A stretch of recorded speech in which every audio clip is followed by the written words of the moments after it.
So, nobody wanted to play with me today on my fifth Sunday, so I decided to play with myself.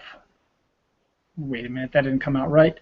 Hello, everybody out there. This is Dylan Lang on another special Saturday 4 p.m. edition of Dylan Knows. However, this week I am not in drag, which is why I have zero viewers right now. But that's okay. I'm not doing this for viewers. I'm doing this for myself. It's something I like to do. I need to keep up my weekly show here. This is episode 49 of Dylan Knows. For those who don't know, Dylan Knows is my weekly YouTube show. It is the greatest show on YouTube. Well, one of the greatest, and we'll get into those in a little bit. There are two others that are just as great, starring me. But anyway, it is a show that I usually do on Sundays at 12:30 p.m. Eastern Standard Time because I'm on the East Coast. Every week is a different genre with a different co-host. The first Sunday of the week is my comic show with co-host MJ Khan. We talk comics, movies, TV shows, comic books, fun stuff.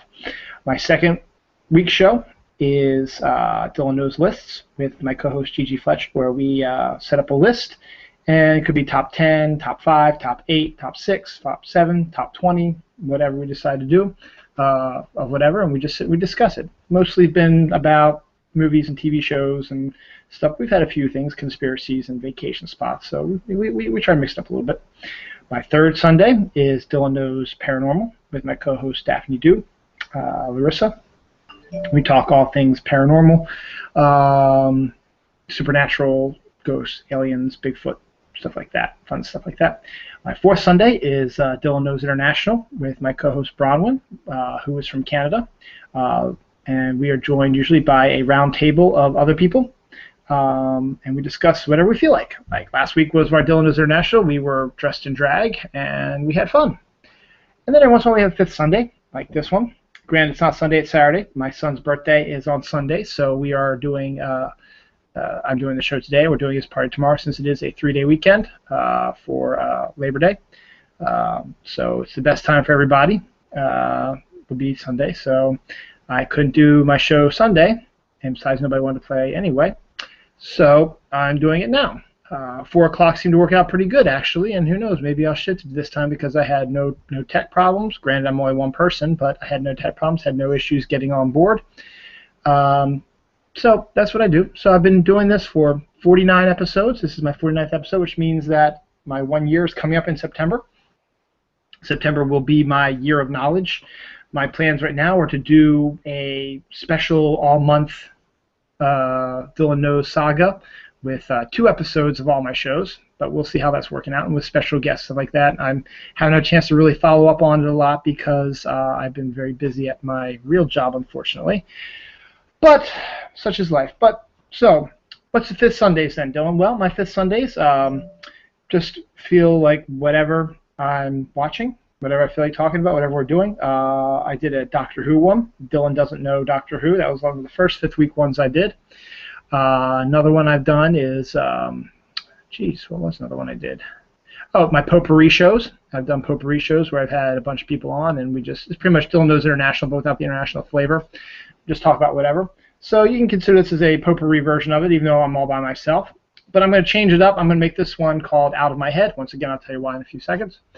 And I've got a couple more fifth weeks coming up. Originally, my fifth week one was going to be about beer. And I do have a beer one planned sometime with Mandy. So hopefully we'll get that one up and running soon. And he doesn't know it yet, but Kelly Toole, who is a member of the Snarkalic Radio group, which is they have their shows on Thursday nights, and they're like my grandfather, the grandfather of the show. They're the ones who helped me get myself set up here and stuff like that. So watch them Thursdays, a little bit after 9 o'clock. But now the Defiance is over, it'll probably be closer around 9 o'clock then. With Tony Solo, Kelly Toole, and Mike from Pagan.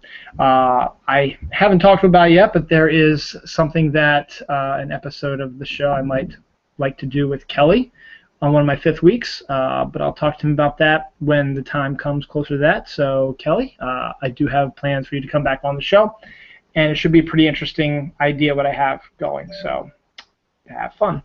And yay, Barry Vencedor is watching. Well, says that you have responded yes to doing the show, so here's to you, Barry. Now, so what's going on? Nobody's with you. It is a holiday weekend, so I'm assuming people either had plans or 4 o'clock Saturday is not a good conceivable time for everybody. So, and nobody really wanted to talk to me, I guess. But no. So what I decided to do is I decided to go solo today. It's not unusual because one of the other shows I do on YouTube is called The Comic Call. I did not do one this week because A, it's a small week for comics, and B, my financial issues are sort of rough this week, but I'm just going to get into some good news about my financials coming up.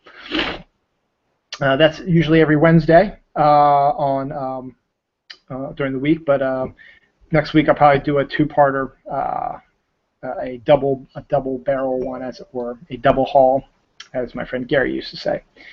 So, what am I doing today then? Well, today, thank you, Laura Norman. Yes, Kelly knows dickweeds. Yes, that's funny. Yeah, Laura, I should get Laura on the show. But what we're going to do is, when I was in college, I will be the first person to say, I stole this idea from somebody I read. There was a newspaper, weekly newspaper, called the Comic Book Reporter? Yeah, Comic Book Reporter, I think it was. It was an actual newspaper that had comic news and ads and stuff like that. It was before the era of Comics Buyer's Guide. That's what it is. I knew I'd get it. It was before the advent of the internet, so comic news had to get spread somehow, so they made a weekly newspaper instead of just dropping it on the internet. So they did a weekly newspaper, and it was done like a regular newspaper. It was written on newsprint, and it was, smelled like newsprint, and you held it like a newspaper, full, like you used to. Pictures, stories, articles, and columns. And somebody wrote a column called Out of My Head, and I thought that was a freaking great name for a column. So when I went to college, my senior year, my friend Tara was the editor-in-chief of our school newspaper, and it was my senior year, her senior year also, so it was her last year as editor-in-chief, and she was my friend. I said, "Hey, Tara, how you doing, baby? Is it okay if my last senior year I can do a column for the newspaper?" She rolled her eyes, smacked me in the face, and said, "Yep, you better do it on time, though, or I will cut it badly." I think she meant my column. Hopefully she meant my column. Anyway, so I wrote a column, which I called Out of My Head, and it was just random stuff out of my head, which is basically what the column was on Comics Buyer's Guide. It was just stuff coming out of the person's head, just ideas, thoughts, stuff like that.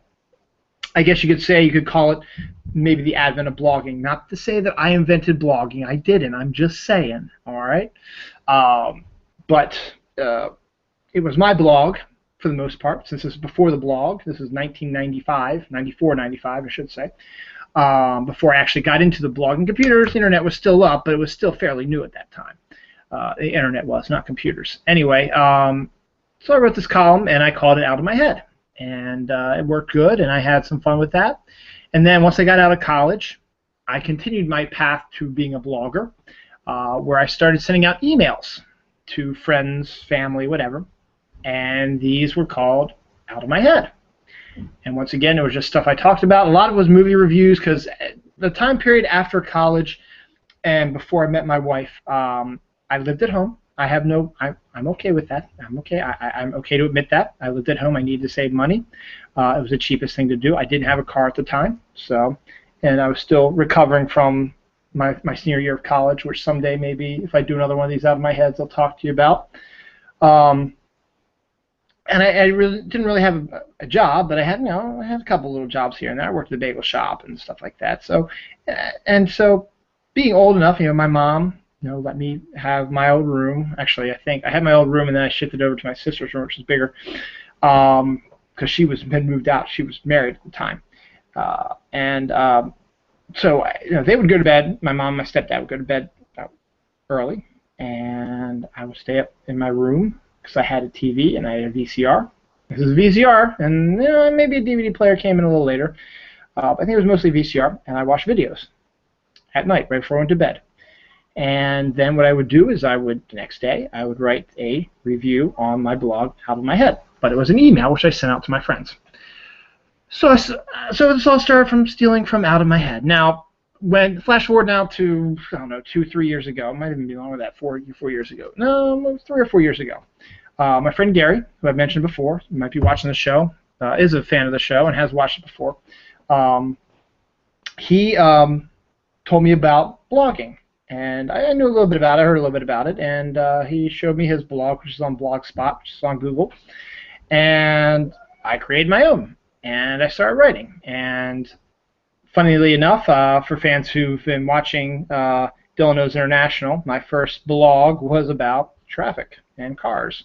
You know how I go on my rants about driving and cars and traffic. And so my first column that I ever wrote, my first blog I ever wrote, was about that. However, because I had stolen the idea out of my head from somebody, I didn't want to throw that on a blog now because, hey, you know, someone might find it. Because, you know, first of all, I used it in a little, you know, college newspaper, and then I used it in a little email that I only sent to friends. So I didn't want to make it look like I was stealing anything. So I created my own title. It's called Off the Res, which is similar to Out of My Head, Off the Res. As far as I know, it was not written by anything else. Then Blogger decided to be a little bit of a pain in the butt, so I haven't had a chance to really write that, and I haven't had a chance any time because I don't have a really good computer here, and my work computer, I only have like an hour for lunch, and I've been busy for a while now, so I haven't been a chance to sit down and write. So I've missed a few things like this, so I figure, you know what I'll do? Since nobody wanted to come out and play today, I will do what they call a vlog, which is basically what my show is a video blog, except what Dylan Knows is about is we talk about things, and it's not just one person, it's 2, 3, 4 people, depending on how many are on there. And so you cannot really call it a vlog, but there are people out there who do vlogs all the time. And boom, there you go. I'm doing a vlog today, and I called it Out of My Head. I figured it's been long enough, and I could play dumb and say, hey, yeah, I'm sorry, I didn't know this was taken. If they complained about it, of course, if they've been watching the show, they know I stole it anyway, so regardless, it doesn't matter. So Out of My Head is just basically what it's going to be. It's going to be my vlog for today. So basically, I've got a list of things I want to hit. Okay. If you can read. And discuss, just out of my head. I know a lot of you out there are like, he just likes to hear himself talk. Yeah, it's true. I do. I don't mind hearing myself talk. I love doing this stuff. I love doing these shows, and I love doing this. I love doing what I feel is a really good YouTube show, and I enjoy it. So I'm going to keep doing it, and I'm going to keep talking. So if you don't want to watch it, that's fine. You don't have to. But I got 3 viewers now, so hopefully, you know, they're watching and enjoying it. So we're going to get into some good stuff. But, you know, if you want to join in, I mean, if you didn't want to be on the show, that's cool. But if you want to join in, I got the Q&A up on Google+, or you can try to text me, or not text me, tweet me at Holodill, and maybe I'll talk to you about that. So I got a bunch of things to go on. A lot of really cool stuff. So let me plug a few things. We're going to talk about Robin Williams. We're going to talk about the Lego Movie. We're going to talk about the fall. We're going to talk about holidays. We're going to talk about what's new in my life. Some interesting stuff going on. Some interesting stuff. Thanks, Barry. He says you're doing fine. You want to come on, Bear? But thank you for watching, Barry. I do appreciate it. And Baltimore Comic-Con and some other stuff, some really cool stuff. So hopefully it should be some really interesting stuff. It's going to be just I'm just going to throw a whole bunch of stuff out there and just talk and, you know, just basically, you know, just talk. You know, that's what the vlog does. I mean, it's a video blog, and you're just talking about a bunch of different things. And I want to drop. I said there were, you know, Dylan Knows is the best video show on YouTube, but so is the Comic Hall, which is another one of the greatest video shows of all time. And I got a third one now. For those who've been following my Twitter feed, I've been very mysterious about my top secret fictional YouTube show. It will drop on September 1st. I figure that's a good way, start beginning of September, Labor Day. It's a holiday, 1st of September, and it's a good day to start to drop the first episode of my new show. I've actually done 5 episodes of my show today alone. I need to do a 6th one because I've been shooting them a little bit out of order because, you know what, may as well talk about it now. Let's talk about my top secret show. I'm going to reveal a little bit about it. I'm not going to reveal everything about it because you're going to one of the things you're going to have to see. First and foremost, if you do not like seeing me talk like this, you're probably not going to like this show, this new fictional show, because I am the star of it. Of course, because I'm the Dylan. No, I can't say that. There's the Kelly. I can't step on Kelly's toes. So there's the Kelly. This is the Dylan. It's not the Dylan. This is just Dylan, but it's just me. But it's an idea that I had, and I'll give you some background on how I got the idea, and it's also kind of partially you guys' fault. Not all of you guys' fault, but a few of you. And I'll give you a little bit of detail behind it. It's a fictional show. It's going to be on YouTube. It's going to be on YouTube, obviously, since cell phones nowadays, it makes it so much easier. Smartphones makes it so much easier to film a video, and then you can send it right to YouTube since I got it connected to my YouTube account. So I can film the video, I can send it to YouTube, and then I can share it for everybody to watch. And I'm going to get into a little bit about why I decided on this also, and we'll talk about this too. There's an actress by the name of Felicia Day. Most of you probably know about her. I ran into, not literally, but I discovered her, I should say, not during Buffy, which is interesting. She was in Buffy the Vampire Slayer. She's one of Joss Whedon's, constant crews.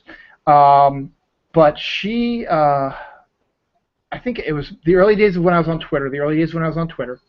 And yes, this is all connected to my YouTube show, so bear with me. And I only had maybe, following maybe 50 people. And when I first joined Twitter, those many years ago, I can't remember how long it's been. I think it's been 5 years since I've been on Twitter. And I don't know if they still do this. They automatically give you a bunch of people to follow, like automatically, like boom, you've got 10 people to follow. And they're like various celebrities in the internet world. I think one of them was some reporter on E! News who has her own show. And then there was some other people. There's CNN breaking news, just a bunch of stuff. They said, this is boom. We're just going to give you these just to get you started, and then you can get your friends, find your friends, find people you like to see if they're on Twitter, and then if you want to delete them off, yeah, go ahead, or unfollow, go ahead. Now, one person who was on there was Felicia Day, and I had never seen this person before. I was like, never seen her before. I don't know who she is. She's kind of cute. She was, she had a cute avatar, but I was like, But at the time, I think I just let her keep her. So I didn't really read much of her stuff. I was just looking for other stuff as well, and I started finding people I like. And then Kevin Pollak, who I did follow, who was a great actor. I followed him. He sent out a tweet and was like, "Congratulations to @Felicia Day for the renewal of her show, The Guild." I was like, The Guild's interesting. It sounds like an interesting name for a show. And let me check this out. And that's who Felicia Day is. Let me check this out. So I went to YouTube, and I typed in The Guild, and lo and behold, there was the first season of The Guild on YouTube. So I was like, let me just see what this is like. So I played the first episode. Never looked back. If you've never seen The Guild, I highly recommend you guys go to YouTube, type in The Guild, start with season 1. It's a great show. Felicia Day was the creator of it. She wrote every episode of it, and she stars in every episode of it. And she got a group of people. It's an ensemble comedy. It's about a group of gamers, computer gamers, who do like the World of Warcraft type of things, where they're all connected by headphones, and this is what our characters are doing. This is what we're doing here and there. And she's kind of a shut-in because she doesn't really have a lot of friends except for those in the video game, and she hates her job, and she lives by herself, doesn't have a boyfriend, but her friends are in the game. And the show starts when one of their guild has disappeared.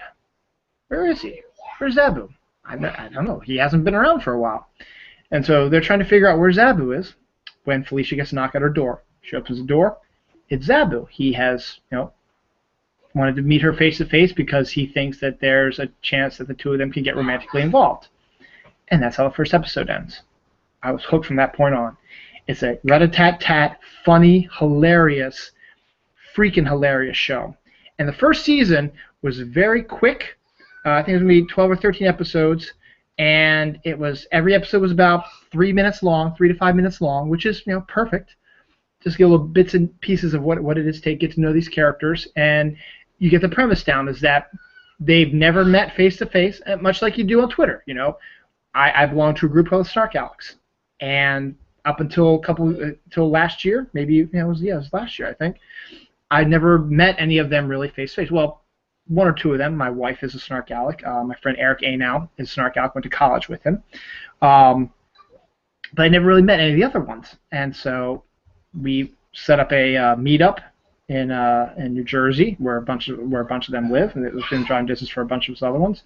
I also met my partner Daphne Du at a paranormal convention, and then that was first. And then we did this event where we went to New Jersey, and I met Jerry, who's my co-host for the List Show, Tony Solo, who is the mastermind of Snark Alec Radio and the Snark Alec website,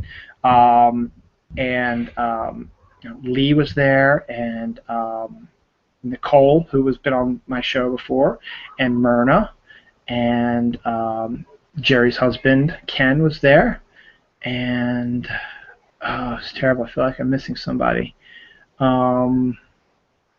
But we were all, we all met face to face. We went to a diner and we had dinner together, and it was like we had seen each other on the internet, and we were talking on the internet, and we got to know each other a little bit, and became friends on the internet. And then it was like, meeting face to face was no big deal. It was friends. We were our friends. We were friends with ours. That's sort of similar to what the Guild was about. It was basically about these people who became friends on a video game, being kind of forced to meet up with each other, and they were all within the same area. And the minute they start meeting up, that's when everything changed for them. And then the corresponding seasons, there's been 5 or 6 seasons, I think, of the Guild. The episodes have gotten longer, the storylines have gotten more complex, and the characters have gotten more interesting. The first season, you get a very slight touch of them, and then it became so popular that Microsoft, I think, gave Felicia money to do more shows, as long as they air first on the Microsoft networks, and then they can go to YouTube later. Felicia's like, hell yeah, I'm going to do it. I can pay my friends, I can pay the director, I can pay for stuff like that, and we can do more things. And so the second season trumps the first season. The third season trumps the second one, and so on and so forth. So it goes up, and the storylines get bigger. I think by the end of it's 6 or 7 seasons. I think by the final season, the episodes were now running in excess of 10 to 15 minutes, which is still a good snippet of stuff. It's not half hour. It's not an hour where you're going to have to sit there at work or wherever spend an hour of your time and watch this. Granted, I could probably spend an hour of my time with the people on the Guild. It's a great show, and sad to see it gone. Yeah, I said Nicole, Laura. Yeah, I said Nicole. You might not have heard me, but I did say it. I said Nicole was there, and then she was she's someone that's had on my show before. But thank you, Laura. I hope I didn't miss anybody else. I think I got everybody else on there. Of course, Dawn, my wife, was there too. So then the Guild ended, which is fine because I guess it played out. It told the story. Felicia told the story she wanted to tell, and that was that. Now, Felicia, because of this, part of the reason because of this, and also because of some of her acting she's done in TVs and movies and stuff like that, she's gotten the clout, kind of be known as the Internet Queen. Not by her, I think other people call her that, because early on, because of her success with the Guild, she became highly sought after commodity on the internet. It's sort of opened the door for people to do shows like I'm doing now. Google Plus helped out by doing these hangouts to get people onto YouTube. But before then, people were doing all these shows. They were doing their own thing, showing them on YouTube. They were looking at the Guild and say, hey, look, the Guild, fantastic series, looks professionally done. I want to do it too. And maybe if I get it on YouTube, I can get a nice contract and I become famous too. Because let's face it, Andy Warhol was right. Everyone wants their 15 minutes of fame. And do I want my 15 minutes of fame? Sure, and you can conceivably say that I'm having it now because I'm doing this show. Granted, I only have upwards of between 20 and 50 people who watch my videos, but you know what? I don't care. I like doing this show, and at least I'm doing stuff and getting it out there and making a good amount of stuff so that people might stumble upon it.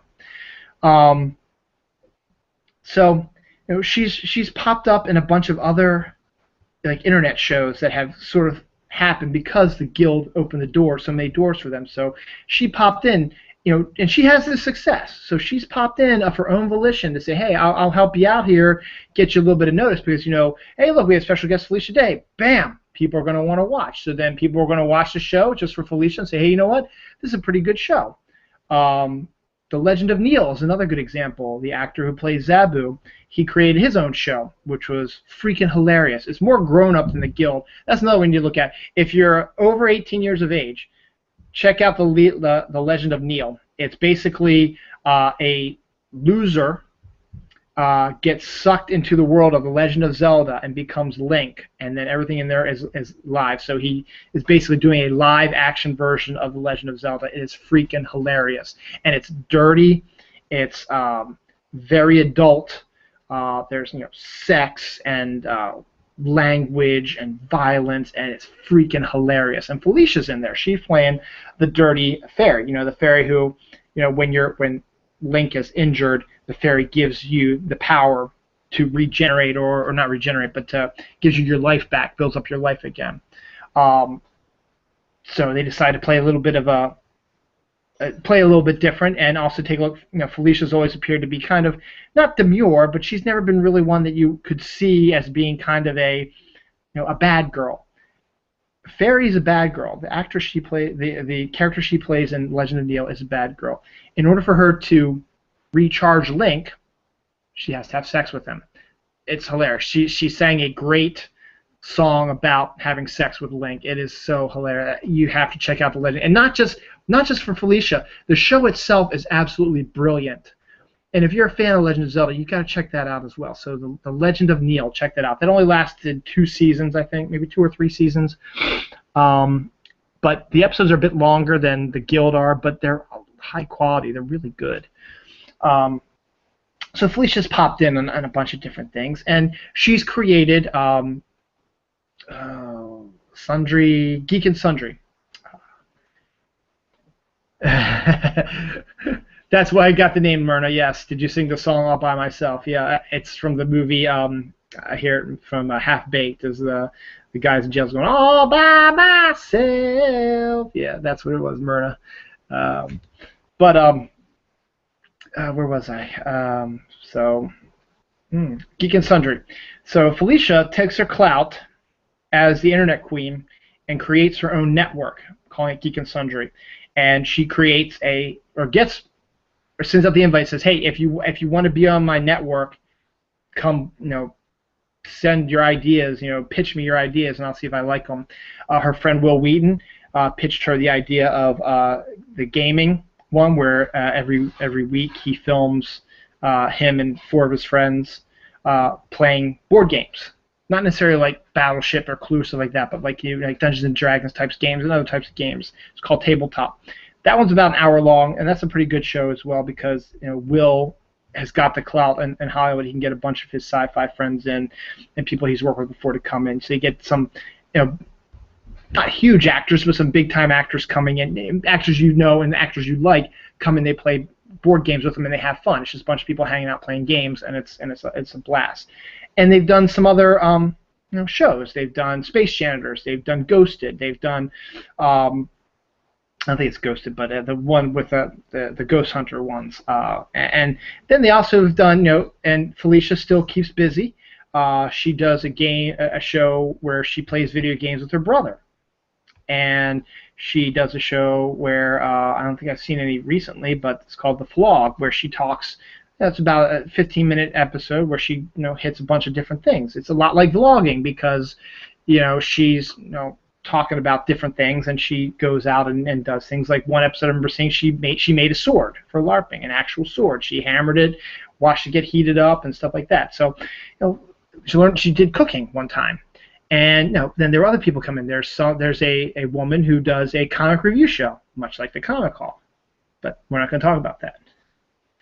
And just all kinds of shit. So Geek and Sundry has become a force to be reckoned with, and became such a big force that the Nerdist Network has bought them and is bringing them into the fold, with Felicia having still complete control over everything, but they're going to have a bigger field now to play in.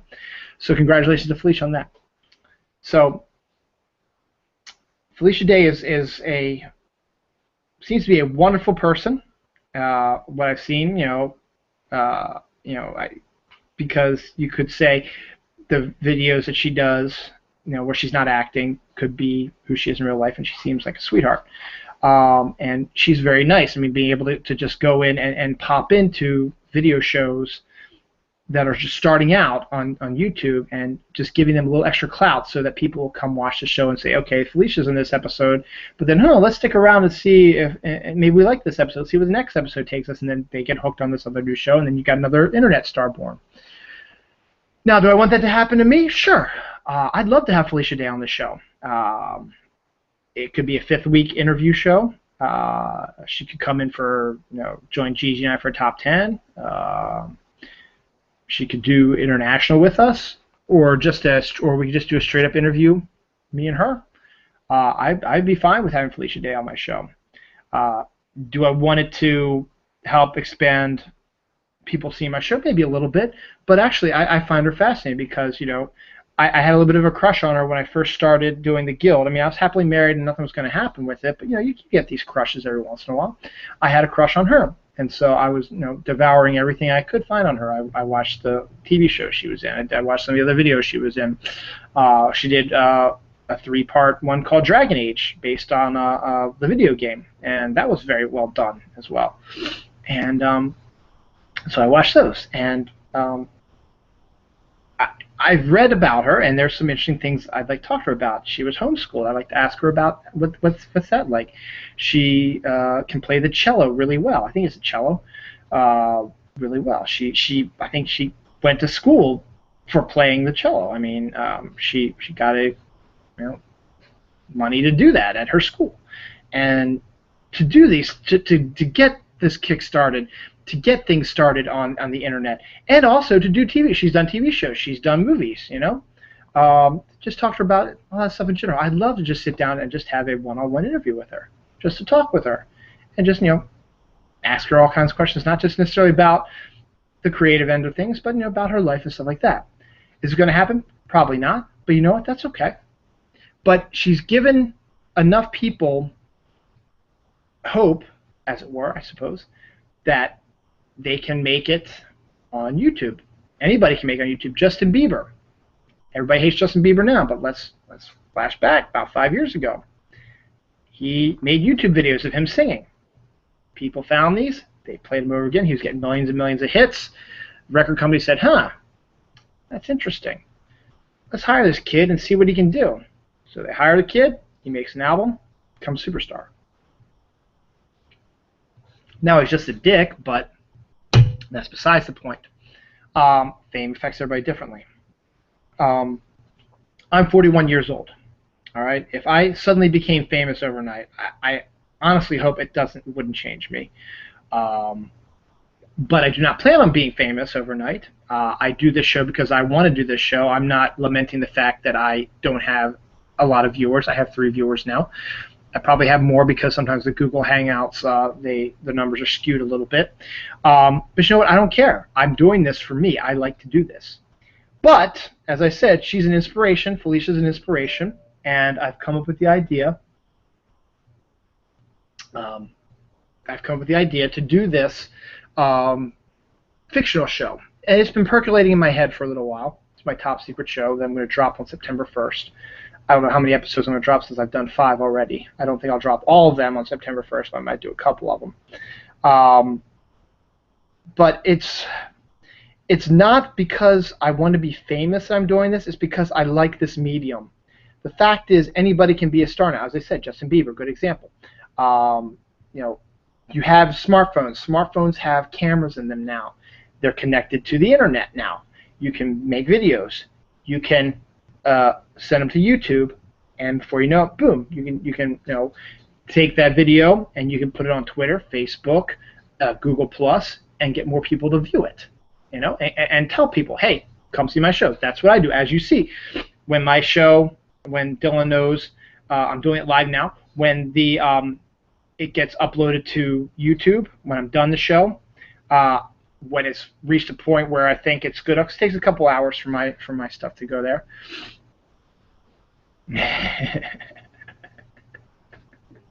So go ahead, open it up right now to the 3 viewers. I have 4 viewers now, Barry. Nah, it's all good, man. And yes, you agree. Justin Bieber's a dick. Good. I'm glad. And Myrna on the internet says she doesn't think I'm out of my head. Thank you, Myrna. I appreciate that. But I'm doing this. So what I do is then I let everybody know about my show because I want people to see my show. I don't care if you like it or not. I just want you to see it. And maybe you learn something. Maybe you watch 5 minutes of it and say, this is stupid, and turn it off. Or you might say, this is kind of cool. And whatever I can do. I'm going to keep doing it till I get tired of doing it because no one can tell me to stop except me. Computer, maybe, because I've missed 2 weeks of Dylan Knows, which I'm still kind of angry about because the computer, well, one was because of the computer, the other because they didn't have good Wi-Fi at the beach house. But that's okay. But that's besides the point. My third show is fictional. As I said, kind of influenced by Felicia Day, as I just discussed. And the fact is now, I've always wanted to be a director, to be honest. I'll be honest with you. When I went to college, I was going to major in history because I wanted to be a history teacher. After a year of college, I was like, I don't want to be a history teacher. I kind of want to make movies. And there's no reason, because I was watching a lot of movies, and there was no rhyme or reason for it. I just started watching movies and watching TV shows and looking at the way scenes were filmed, shot. I've always had an interest in acting. I've done acting in high school and college on plays. So I've done plays. I've done the theater before, and I've always been interested in that. But after a year, though, of doing my history courses, I didn't want to restart my major because that means I would have to stay an extra year at college. I didn't really want to do that. I wanted to graduate in 4 years. So I said, you know what? I still like history. I'll just stick with history because my school didn't have a film program. They had 1 or 2 film classes, which I did take. And I made my squirrel movie. For those who haven't seen it before, type in Albright College Squirrels, and it should be the first one up there. It's about a 6-minute long video. It's a movie that me and 2 of my friends, Pat Gibbs and Eric Magnuson, made in the fall of '93. Check that out and enjoy it. It's a lot of fun. But I've always been interested in filmmaking, always appreciate doing acting, but my problem is I'm 41 years old. For whatever reason, my mind is no longer a steel trap. You need to memorize a lot of stuff, so that's why I don't really have time now. I got 2 young kids, a 5-year-old, almost 8-year-old, and I love my family. I love spending time with my wife and my kids, and I've got a oppressive job, which is sapping the life out of me as we speak now. But I need to do it because I have responsibilities, and I need the money because I can't just live the life I'm living now on Dawn's salary. So I need to work as well, and also to keep the kids, where they are. We'll talk about that in a few minutes. So I do this show as sort of a means to get out of myself a little bit, to do things that I like to do. For an hour and a half, 2 hours, I can sit down here and I can talk to cool people, talk about stuff that I like, and have really good discussions and have a lot of fun. And for those who watch my show, I hope you have fun too, because have a blast when I do these shows. I get frustrated because the technical aspect of it is insane, and hopefully that'll be fixed this winter when we get our new computer. But as of now, that's what's killing it right now. But on the plus side, I've been doing this for almost a year. This year has flown by, and part of the reason why is because I'm doing this show. Because it's something I look forward to every weekend. It's something I do every weekend. And I look forward to it, and I love to do it. And so I'm always thinking during the week, this is what I want to talk about. This is what I want to do. This is what I want to say. And so the week goes like that, and then I get to the new episode of Dylan Knows, and then I keep moving. Down, down, down, down. And I have a blast. It's great. So I cannot believe September 1st is on Monday. It's almost fall. Fall's my favorite season. I'll get into that in a little bit too. But let me continue. My top secret show. I know everybody's dying. It's like, Dylan, get on with it. Tell us about your secret show. But my secret show is all improv. It's all shot by my phone. This is my camera right here. I'm not going to edit it because I don't have the editing equipment. I do have a liaison, Super Pat, who mentioned his friend of Mandy's, who has some editing experience, and maybe if I decide to do a second season, or I come with a really good idea, boom, I'll get him in there and say, hey, let's try something different, and maybe we'll do actual, real, videos, instead of just shooting with my phone. But for now, I want to get it out there. I had this idea in my head, and I want to get it out there. I need to get it out of my head. See what I did there? Never mind. Anywho,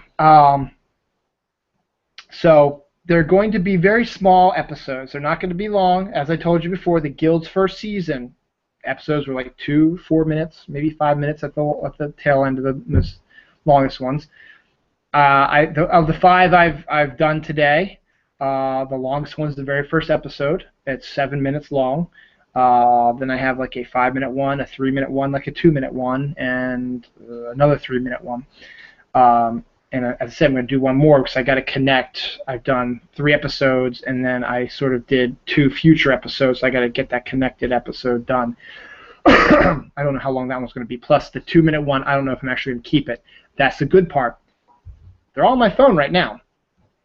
And if I decide that I don't like them, I'm going to play them back today. I'm going to watch them. If I don't like them, guess what? Delete them. Scrap them. You don't need to know what I did. You don't need to know what I see. I will tell you this. My first 3 episodes I'm very proud of. I'm not going to scrap them. My 4th one, not too bad. I kind of actually liked it. My 5th one I'm having a little bit of problems with, so I might scrap that one, but we'll see. And the thing is, the story is in my head. I'm writing ideas down all the time. I'm coming up with new ideas. It may seem like it's a little scattered, but I know where I want to get to. I know how the first season ends. It's just a matter of what I'm going to do to get to that point, and entice you guys to follow me in this adventure. As I said, not long episodes, between 2 to 5 minutes. 7 minutes, maybe might be a bigger one down the line, who knows. But right now, it's not going to be any more than 10 minutes long, probably. I'll tell you that right now, because I'm doing everything improv. Improv is a skill that I never really thought I had, but doing these first couple episodes, I'm actually surprised about how well they worked out. And does that mean I might use some of you guys? Sure. If we meet up again, like Baltimore Comic-Con's coming up next weekend. I was thinking of filming some of my show there. I might be meeting some friends there. I might say, hey guys, why don't you pretend to be these people, and we'll film a 5-minute video. I'm sorry. I love you, Laura Norman. You're so great. She says, I see that is not a BlackBerry, so it should shoot good. Yeah, it's an iPhone. But speaking of BlackBerry, Bing BlackBerry Juice. That's a good BlackBerry. Not the you don't shoot videos with this. You drink it. So might meet up with some friends. Say, hey, do you mind? Do you want to be these characters? This is what I want you to do for like 5 minutes and stuff, and you can improv what you want to say, and we'll figure something out. I've already got my kids in an episode. They don't quite know what Daddy's doing, but I've got them in an episode. I've got my cat, who's going to actually be playing a big role in the episode, in the series. And I haven't got my wife in there yet, but I've talked to her about it. She knows where I'm going with it. She knows what I'm doing. So she might make an appearance, or 2 or 10. And who knows what else. Here's the thing with me. I'm very visual. That's why I wanted to be a director. I like how things look. I'm surprised. I should have been an architect is what I should have been. I should have been an architect when I was young, when I was going through my formative years. Because I look looking at houses, and I drive by and say, that's neat looking, or that looks terrible, you know? And that's just from the outside. The inside could be completely different. It could be absolutely beautiful inside. So I do that, and you know, I'm very visual. So where I live in Reisterstown, Maryland. Reisterstown is in Baltimore County. It's a suburb of Baltimore City. We're actually the furthest north and west you can probably get in Baltimore County, and that means we get a lot of cold weather. The blizzards we got a couple years ago, the ones that were right on top of each other, Reisterstown was ground zero. We got the heaviest amounts in the whole state of Maryland. And then this blizzard that came this past Valentine's Day hit the East Coast. Reisterstown was one of the biggest hit areas as well, because we've got the conglomerates in north and west. So we've got gorgeous stuff here. We've got some hills here. We've got gorgeous trees, lots of nice sunlight, farms that look really, really cool. And you know, there are other towns in the area, Hunt Valley, which is great, Westminster, which is historical. You know, other places around that I can use their what I find beauty as backdrops for this show, and that's what I'm going to do. When you see the first episode, you will see the backdrop behind my house, which is basically a mini forest, and it's gorgeous, and I'm really excited I got that. So Dylan, how long is this going to go on? Well, my end game is tied into something that's going to happen in July of next year. Doesn't mean I'm going to go over almost a full year. Very possible. How many episodes is it going to be? Could be 100. As I said, they're going to be small.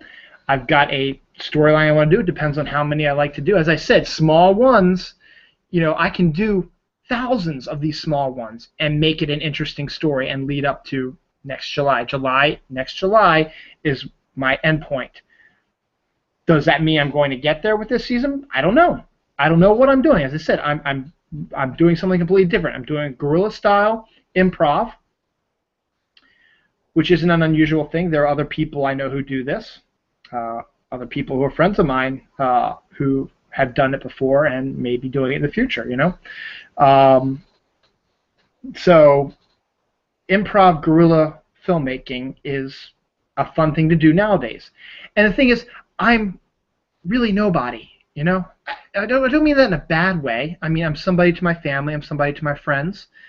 Somebody to my neighbors and to my workers and stuff like that. I don't mean that. I mean, I'm not famous. And we're in an era now where people are on their smartphones all the freaking time. And that's one of my rants, is people who drive and are on their cell phone talking or texting or whatever. Don't do that. You're going to kill me, and I don't want you to do that. That's why we passed a law in Maryland. Rant's over. But everybody is on cell phones now. People have Bluetooth. I mean, there are times where I'm walking through a shopping center, and somebody is sitting there going, and he's alone. I was like, what the hell? Is he insane? No, he's got a Bluetooth. He's talking on the phone in the store. But you can't see it. He's talking. He's going blah, blah, blah, blah, blah. And for a second there, you're like, who are you talking? You talking to me? I'll give you a good example. My UPS driver at work, he comes and does a sweep about 2:30, 3 o'clock every day. I help him load the boxes. He opens up his door, and he starts talking. And I'm going to start talking back to him, and then he starts like having a different conversation. I was like, oh, wait, he's talking to somebody on his Bluetooth while he's loading up the van. So I now I can't tell now if he's talking to me or not anymore, you know. So sometimes he could actually be talking to me sometimes, but I'm just going to look at him and go, huh? What are you doing? So everybody's on their cell phone. So since guerrilla filmmaking basically means you go somewhere, you don't have a permit. It could be kind of illegal, but you go somewhere and you just start filming. And you interact with the people there. You shoot it specific ways so you get some things like that. You don't have to interact with people, because if you do interact with the people, you're going to probably have to get, if you talk to them, whatever, you're going to have to get their permission to be used in the film. They might just be, I might just say, I might be looking at it as, hey, look at that person, I got to watch them or whatever, but I'm not going to actually talk to them, And that's what guerrilla filmmaking is. You go, you film a little bit there, and you're done. And you know what? People film stuff all the time. People take pictures. People film stuff, but they're on their phones all the freaking time. So it will not seem unusual for me to go to, say, a mall and film an episode of my new show talking about weird things. Nobody's really going to notice, because you know what? As long as I'm not overly crazy, outlandish, running around, making lots of noise, if I'm just talking to somebody or whatever and I'm filming it, they don't care. They're in their own little world. And that's what makes this a great time for guerrilla filmmaking. People are on their phones all the time. You can use the phones to make videos, and no one will care. And that's also where there's a problem, too, because some people are not as good as I am. There are bad people out there, and they use their camera phones to film, women, film their butts, their breasts, and I'm not saying to go out and do that, but there are people who do that and use it for their own purposes. I'm not going to do that, really. Trust me, I'm not going to. You know me. But, that's the danger of having the cell phones. But see, that's the thing. It's not going to be unusual if I go somewhere and I'm doing weird things with my phone. As long as I'm not too creepy about it, all right. So, any more we're going to drop about this, Dylan? Let me see. As I said, I don't know how many episodes it's going to be. It depends on what I want to do. There's a lot of different things I want to throw in there. There's a lot of different locations I want to use. There's a lot of different things I want to do. And as I said, the end game is something that's going to happen in July of next year. And can I last this for a whole year? We'll see. Am I going to be filming a lot of episodes? We'll see. Once again, it's one of these things where I might get an idea. I was like, you know what? Boom, let me just put on my phone. I'll film a little bit of it, and that's it. Like when I take some vacation days from work. I have vacation days. I'm allowed vacation days.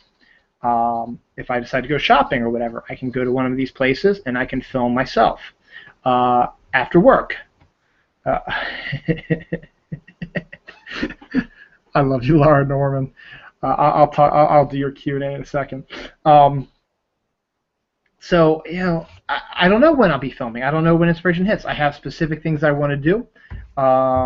And as I said, things can change. I know where it's going to end, but I don't know how I'm going to get there. As I said, I want to film at the Baltimore Comic-Con.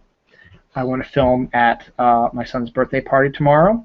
I want to film at this shopping center that I know about. I want to film in this small town down the road a little bit. I want to film in just this gorgeous area where there's beautiful farmland and backgrounds and stuff like that. I just have to figure out the connection and how I'm gonna fit that into my show. Laura's talking about, when I was talking about how I see people talking to themselves and they're talking on their Bluetooth. She's like, no, he's talking to the voices in his head, no Bluetooth involved. He's getting it out of his head. See what I did there? Yes, I see what you did there. Yeah, it's clever. And that's actually, and now Myrna has a good question. So your show is a reality show? No, it isn't. It's guerrilla filmmaking, Myrna. I'm playing a character whose name is Dylan Lang, and I have 2 kids. I have a cat, and my wife is going to be involved with it. But my character is not exactly who he seems to be. And the situations that are occurring and where I want to get to are not what they seem to be. It's a fictional story about my life. It just so happens to be about me, about locations where I live, because I'm going to film a lot in my house, because I own the rights to film in my house. I don't need to get permits or whatever to do that, and that's what guerrilla filmmaking is. I can film anywhere I want to. I can film in parks, stuff like that. And as I said, I'm not going to be filming a lot. I'm not going to be, taking up any problems. uh, and um, and so it's not a reality show. It is a fictional show. And here's the next big bomb. It's connected to Doctor Who. Boom! Mind blown. And I blame you guys out there. I blame Gary Harris. I blame Bronwyn. I blame Jen Hallmeyer. I blame Janine. I blame Patrick Smith. I blame who else has been trying to get me into Doctor Who for a while? I think I said Gary. Just everybody in general. Jessica, Moms Read Comics. I blame you guys for making me see how cool Doctor Who is and connecting this idea to Doctor Who. Now, I cannot say it's part of the Doctor Who universe. I cannot use the term Doctor Who. I'm cheating a little bit. I'm using Gallifrey. I'm using the Doctor. I'm using the Master. I'm using the TARDIS. But I'm doing it in a way that I'm not getting any money for doing this. All right. I don't know what's going to happen, because when the videos get posted, am I going to get jumped on by Doctor Who people? Possibility. If I do, I might take them down. We got nailed. The Albright College Squirrels movie I told you about. We used some music from an artist, and when we posted it, the artists' law group, they told us we can't use the music. It's going to be taken down. I guess my friend Pat was going to handle that, took care of a deal, and we're okay to keep it up there now, but we made a deal with them that said it's okay to use it. We didn't pay them any money, I don't think, but we were able to say, we're not getting any money from this. We're just posting because it's fun. I'm not going to use any music in this. It is done, as I said, totally guerrilla style.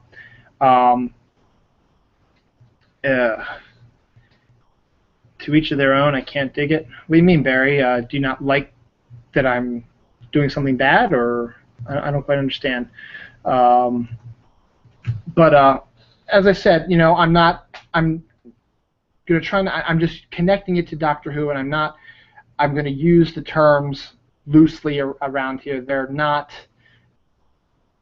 as I said, big parts of the show, but it's going to be used in the general sense of in the Doctor Who universe. And the shows that you watch of Doctor Who are going to be mentioned as being TV shows. So it's one of these where the Doctor Who show is the show, but Doctor Who's also real. It's one of these weird things. But as I said, it's not going to be something where it's going to be a major part of the show. It's going to be my character is involved, and I'm not going to explain how yet. I'm going to let you check that out in the first episode hits. But you're going to get the general idea of what's going to happen when the first episode hits. As I said, it's not going to be a big deal, and I'm not doing this to try to get on BBC or to get on the Doctor Who show or whatever, because there is no way I have no money. I can't do special effects. I'm not going to do the Daleks. Okay. Thanks, Barry. Yeah, as I said, it took me a while, Barry. I hadn't watched Doctor Who in ever, and then Bronwyn and all of them, and Gary convinced me I should check it out, and I checked it out, and now my wife and I, we love it. But yeah, it's absolutely cool. To each their own.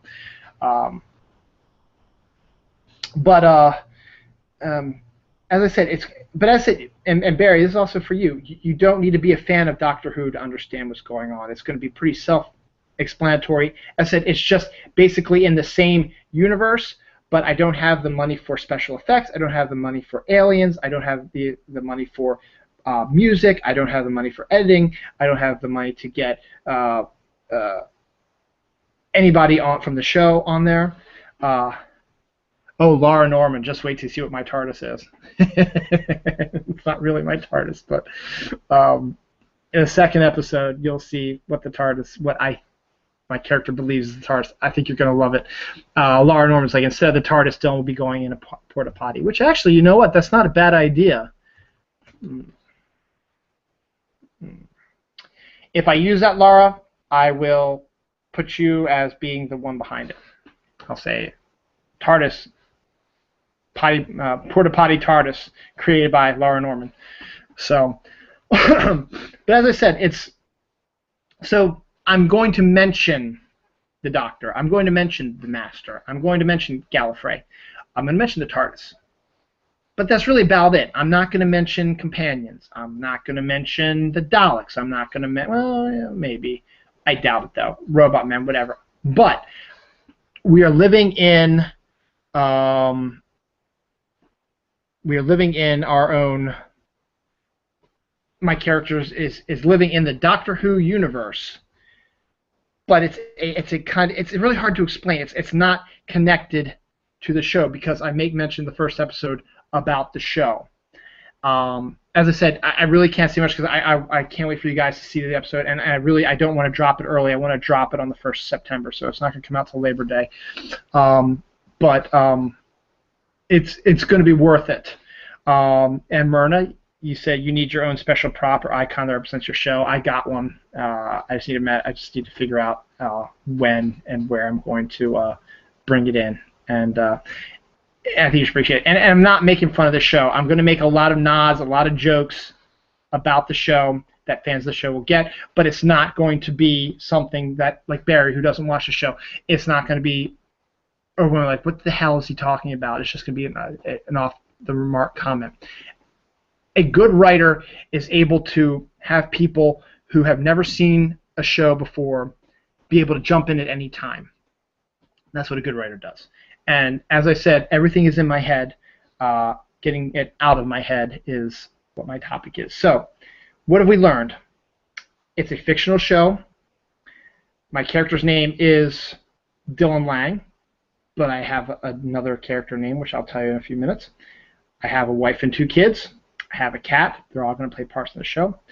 The episodes are going to be filmed in my area, and then maybe some other areas depending on where we go. We might be going on a trip somewhere. Maybe if we go to, say, New York City, or if we go down to Virginia, or we go to Ocean City, if we go anywhere within the next year or so. Hershey Park, we're going to Hershey Park in October. Maybe I'll film some there. We're just going to be taking all kinds of different locations. We're throwing it in there, and it's going to be good. And someday, you know what, I might say, you know what, Gettysburg is only an hour and a half away. I think I want to film some scenes in Gettysburg. I might just go for a Sunday drive out to Gettysburg, film some scenes out there. I don't know. As I said, everything's in my head. I don't know how I'm going to get. I know how it's going to end. I know what my character's going through. But how are we going to get from point A to point B? That's the fun in the show. And that's the fun for me also because I don't like to have everything written down. It says, okay, I got to stick to this, and this. I'm going to play it as I want to get from this point to this point, but I could take this point and this point and this point and this point and this point and this point, and eventually it's going to make its way back to here. I'm really excited for the show.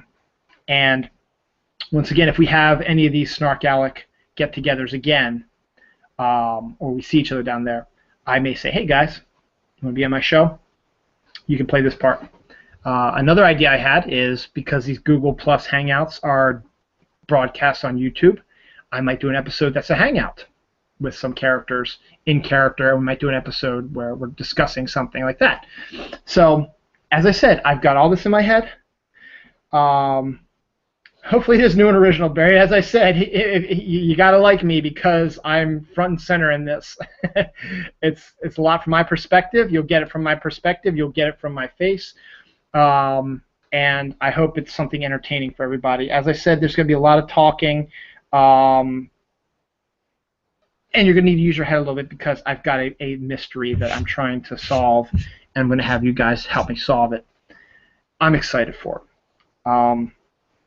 Let me give you one, and let me just run through this stuff again. I have an ending, so it's not just I'm just going to throw stuff at the wall and see what sticks. I know where I want to go with the ending. I know how I want to end the episode. I've already got the last episode written down on one of my cheat sheets, so I know what I want to do. I'm not going to be dipping into the Doctor Who well all that much. It's just I like the idea of it being set in the same world as Doctor Who because it's an interesting world and it makes sense with where I'm going to have it take place in the Doctor Who world, and to have my character be a part of this world. The idea came to me from my son. Barry, you want to play a fire hydrant? Sure. You know what? It'd be really cool. You could be a fire hydrant that comes to life. Because here's the other thing also, that you actually brought something up for me, Barry, that I want to talk about too. When you see the first episode, my character is going to think he's one thing. But am I? Yeah, here's the thing. Is all this true? Or is there something mentally wrong with my character? Aha! And Barry, you brought that out of me, but you'll see that in the first episode. There's going to be a little bit of a... It's hard to tell, am I actually seeing these things? Is this stuff happening to me, or is something happening to me? You have to wait and see. But my son is the one who came up with the idea, to be honest. We were, a couple months ago, we were playing. We went to his school. There's a playground there. It's his school now. He started kindergarten on Friday. And we were at the it was just me and him. We were playing the playground over there, and then we grabbed some sticks, and then we were walking around the school and stuff like that, the fields and stuff like that. And my son started pretending there were invisible creatures out there, and he was shooting them with the stick and shooting with. And I said, I'll have a bow and arrow. So I made a fake bow and arrow, and we're shooting invisible monsters. I was like,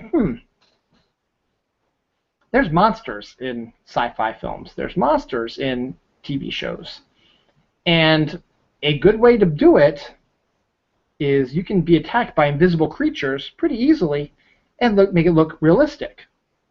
So that's when my mind started saying, you know what, maybe I should do something like this. And that's when it spiraled out into what it is now. So props to my son Noah, who Barry is saying happy birthday. Now, his birthday was on Monday, this past Monday, but we're finally going to celebrate his party tomorrow. So that'll be good. Turned 5, so he's a big boy now. And I said, yeah, they're going to be in the show too. I was talking to my daughter a little bit about it, and she doesn't quite understand what I'm doing, but she'll say, whatever you want me to do, I'll do. So I think one last thing about this, and then you're going to have to wait till the first episode drops on the 1st. As I said, I might drop a couple episodes. As I said, I've done 5 already. I might delete one of them, and then I got to do one that's connection between 3 and 5. So, what's the title of it? The title of it is The Assistant. We have the Doctor. We have the Master.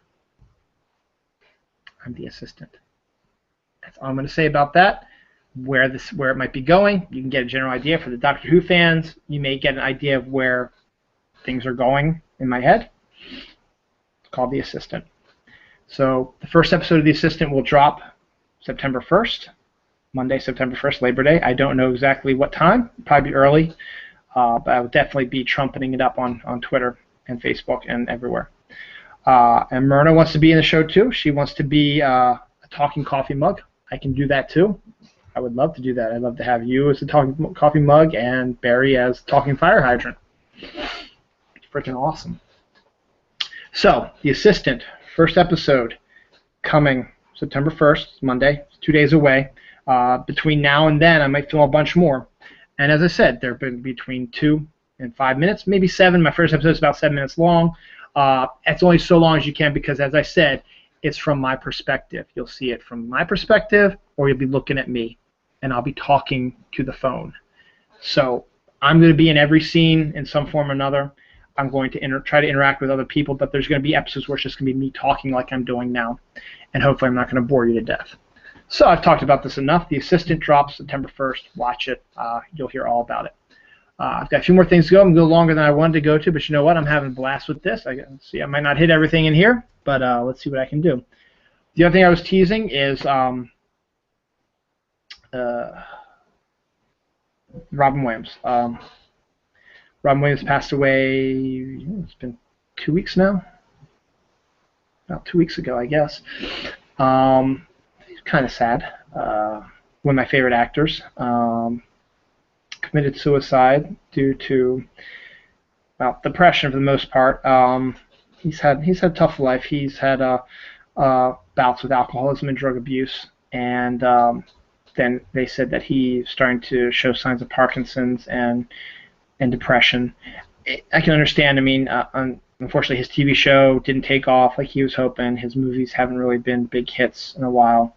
So I guess when you're an actor like that and you've had massive hits, you've had acclaim, critical acclaim, stuff like that, you start having failures, it might get to you after a while. But he has left a big filmography, and he is one of the best actors out there. He is a crazy manic comedian. If you ever see any of his stand-up comedy, it is absolutely insane. It's like he just doesn't stop. It's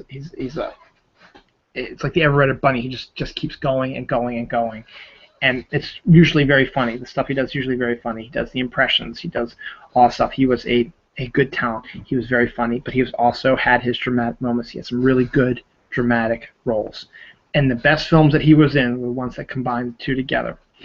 In honor of my list show, I'm just going to go quick glance on my top 7 favorite Robin Williams films. Start with number 7, which is kind of a ironic film, I suppose. What Dreams May Come. I don't know if anyone's ever seen that. You might have heard talk about it during the coverage of his death. What Dreams May Come basically is the premise about a guy dies. He plays the guy who dies.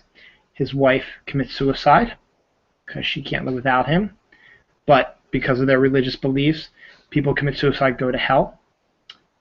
He's in heaven. He can't live without his wife. So he decides to venture into hell to save the soul of his wife. And it's visually stunning. It is really dramatic. I honestly, I saw it once in the movie theaters, and I haven't seen it since. I can't remember. I don't think there's really a lot of comedy in it. Cuba Gooding Jr. is in it. And it's a very dark movie, but it's visually stunning. It is amazing. You get versions of heaven, hell, purgatory. It's one of those great films, and it's a film that you did not expect Robin Williams to be in. I don't think it did that well in the movie theaters, but it's one of those movies you might want to check out. But it's ironic the fact that one of the characters committed suicide, goes straight to hell. But the fact is, Robin Williams' character, who's already dead, going from heaven to try to venture into hell to bring his wife's soul up to heaven. It's an intense film. It's a dark film. But it's worth checking out. Visually stunning film. Number 6, Hook. His one time working with Steven Spielberg, playing a grown-up Peter Pan. It could have been so much better. Had a pretty good cast, mostly. The premise is interesting. What if Peter Pan grew up and then had to come back to Neverland as a grown-up? How would the Lost Boys react? How would Captain Hook react? And yeah, pretty interesting. Bob Hoskins as Mr. Smee's really good. Dustin Hoffman as Hook, pretty good. Maggie Smith as Granny Wendy, excellent. Charlie Korsmo as his son, excellent. Julia Roberts as Tinkerbell, not so much. I don't know, just something about it. They need a big star, I guess. Julia Roberts was at her height at that time. They cast her in it. I think it was bad casting. And the fact that the film needed to be a little bit better. It could have been so much. It's still fun to watch. It's a Spielberg film. You gotta love pretty much every Spielberg movie out there because there's something in it that it always draws to it. John Williams' score is fantastic, and their vision of Neverland is really good. And seeing Peter regain his Peter Pan-ness is good also. But it's just there's a lot of weird in it, a lot weirder than you expect from like a Peter Pan movie. So it's still good to watch though. It's entertaining. It's got a great score and a great message, and it's a good idea. It just needed to be translated a little bit better, I think.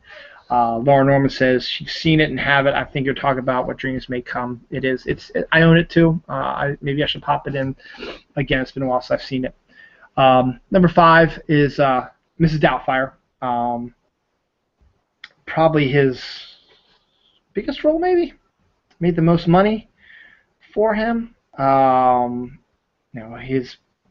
It's a great story. Chris Columbus directed it. I don't know if he wrote it also, but he directed it. And it's a great premise. Divorced husband and wife. The husband is a man-child, played by Robin Williams. His wife is Sally Field. She can't stand the fact that he's not taking things seriously, so she divorces him and threatens to take away custody of his kids because of his bizarre, undad-like persona. He's like a buddy to his kids, so he parties with them, allows them to do bad things, and doesn't really play the dad. And Sally Field has to play both the mom and dad, and so she's sick of it.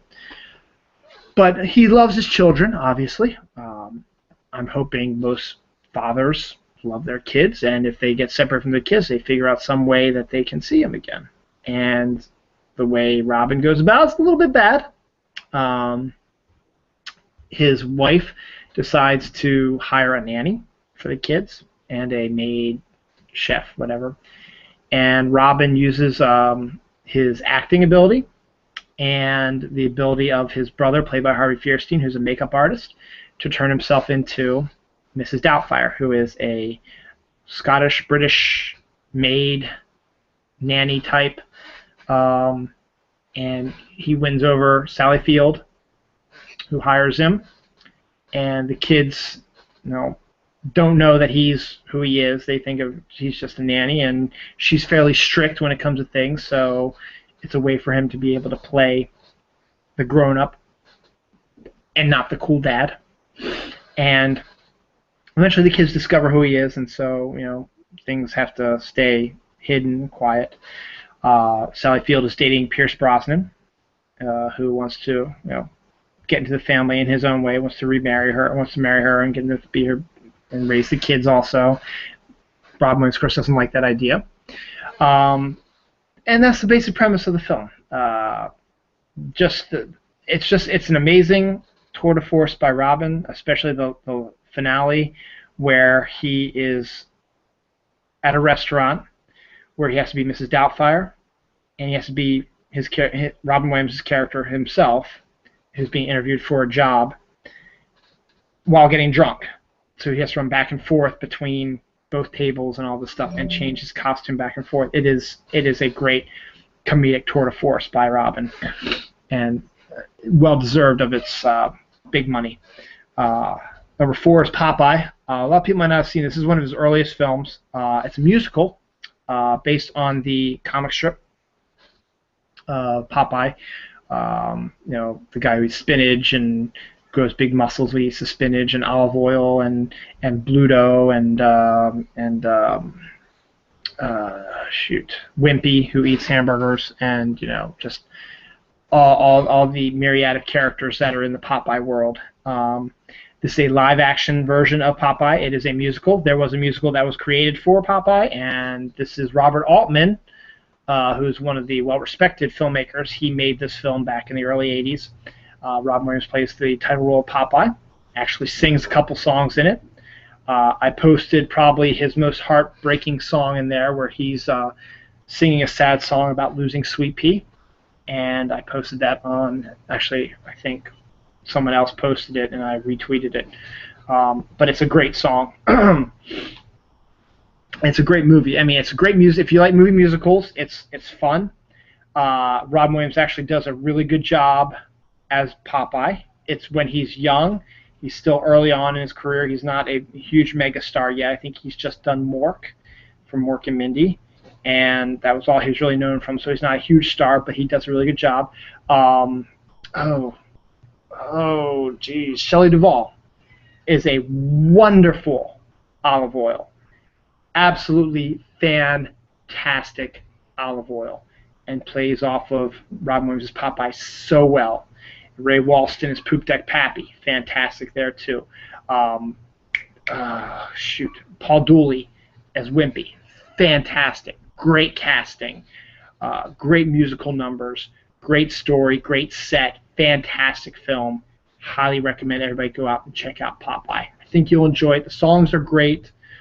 The costumes and just everything about it is great.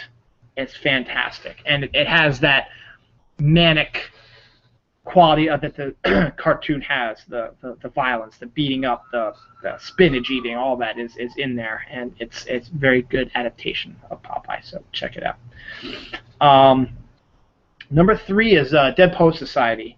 I love this film. I saw it with my sister, and I think it was my soon-to-be, well, not soon-to-be, he was dating my sister, but now he's my brother-in-law. I think we saw that together at a movie theater right up the street from my mom's house. And I remember, I think I saw the girl I was crushing on in high school was at there too. I kind of remember that. But it's great. Dead Poet Society, it's one of those films that mixes comedy and drama that Robin's done really well. That World According to Garp's another one. Good Morning Vietnam's another one. And he was really good about mixing both the comedy and drama in this Dead Poet Society. And to be honest, if you want to be serious about it, Dead Poet Society really focused more on the kids. It takes place in the late 1950s, like 59, at a all-boys boarding school. So it's very strict, upper crust, rich people, and they have very strict, no booze, no women, no do well in your learning, and if you break the law, you break the rules, you're going to get spanked, by the big board. I mean, slam it, bam, bam, bam, hitting real hard. So the boys are being kind of forced, into regressing their hormones and not doing what they want to do, being told by their parents, their dads especially, you're going to go to this school, you're going to study this, you're going to be a lawyer, you're going to be a doctor, you're going to be a professor, you're going to do this, you're going to do that. I don't care what you want to do, this is what you're going to do. This is what men do. So the boys are in it's a boarding school, so they're not going to be with their family. They have to spend the night. They sleep there, they eat there, they don't see their parents for all this time. And boarding schools never really made much sense to me because I love being around my kids. Yes, it's sometimes taxing, sometimes it's tiring, sometimes it makes you lose your hair, but I don't think I could ever send my kids away to a boarding school and not see them for a whole half of a year. It just doesn't make sense to me. And granted, this is 1959, 1960, I understand, but and this is more upper crust, upper class type of belief system. I don't know. It just doesn't make any sense to me.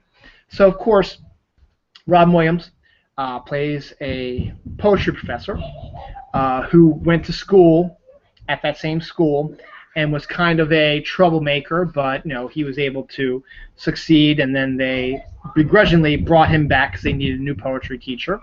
And so he comes in and he's able to inspire the kids, unintentionally inspiring them to go against their parents. Like Robert Sean Leonard's character wants to be an actor, but his dad, played by Kurtwood Smith, is like, no, you're going to do this. And so Robert Sean Lennon finagles the system a little bit and ends up getting a role in a Shakespeare play and kills it, knocks it out of the park. But his dad sees it and just causes all kinds of trouble. Ethan Hawke is in it. He plays the shy, quiet, doesn't really do much kid, sort of feels abandoned by his parents type of thing. Very quiet, very, not demure, that's more of a female term, but he's just quiet. And they need to bring out the spirit in him, and Robin Williams is able to do that through poetry. You've got Josh Charles, who's a local guy, who went to school, grew up in Maryland. I've met him a few times. He's a good guy. Met his uncle, especially I've worked with his uncle a few times as a sports guy here in Baltimore. Josh is a good guy, but he's local, which is really cool. So he plays the guy who has got the hormones in full bloom, and he sees a girl that he likes who goes at a school off campus and is able to get the okay to go try to spend some time with her. But once he gets off the property, he starts not devolving, but starts getting into the whole getting drunk and flirty and doing everything that he's not supposed to do. And there's a whole bunch of other characters in there as well. And because of Rob, and indirectly, he's not trying to do this, but indirectly, Robin Williams' teacher is inspiring them to do this. And they go and they soon begin to change. And it's 59, so the 60s are starting, so it's starting, maybe you could say technically it's like the beginning of a new era of a belief system that the students are going to start rebelling against the upper crust and their parents. And it has one of the most, not heart-wrenching, but just one of those, the final scene of the movie is just one of those stand up and cheer with tears in your eyes scenes that is amazing. And it's not just Robin, who doesn't really do much in that scene. It's the kids and what they do that gives you that. And the fact that Ethan Hawke's weak character is the one who starts this off is amazing. So Dead Poet Society, number 3. Aladdin, number 2. Yes, he didn't actually physically act in Aladdin, but technically he did because he's doing the voice of the genie in the Disney cartoon. And the genie is based on him. So he just spouting off his usual improv while sticking to the story. But the genie is drawn in the style of like a Robin Williams and his, and his manic stuff and his imitations and stuff like that. So, but it's great. It's one of those pop culture. It's early. It's one of these films that just the pop culture riffs, boom, boom, boom, boom, boom, which you see now all the time in these films. It never really happened much in other animated films until Robin Williams did this one and just started spouting off these things, and it became an ideal movie for people, especially parents who've been dragged to see this movie, this cartoon with their kids. They can laugh at some of the jokes that kids might not get. But Robin's genie was just was exactly how he was when he does his stand-up.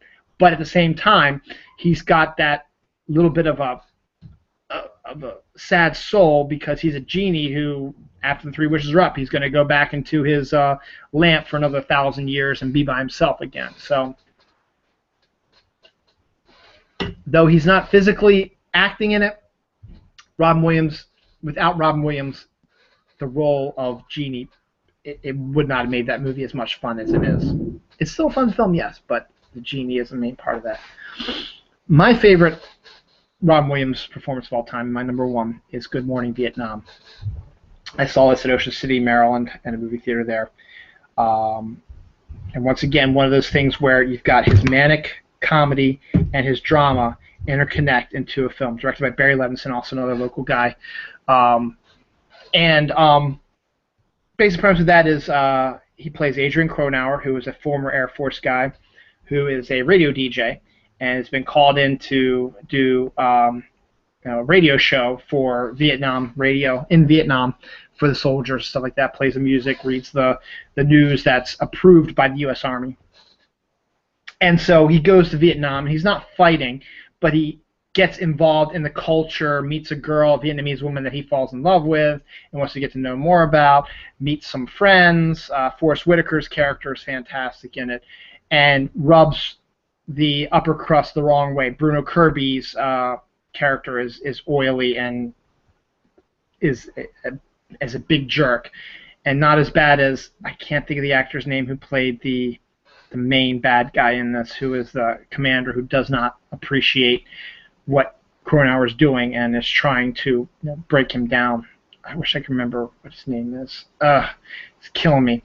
But what's great about it is that Adrian comes in and does his manic Robin Williams. So he does pop culture events for the time. So all the jokes he makes on the radio are jokes that are contemporary for the 1960s, early 70s, whenever the story takes place.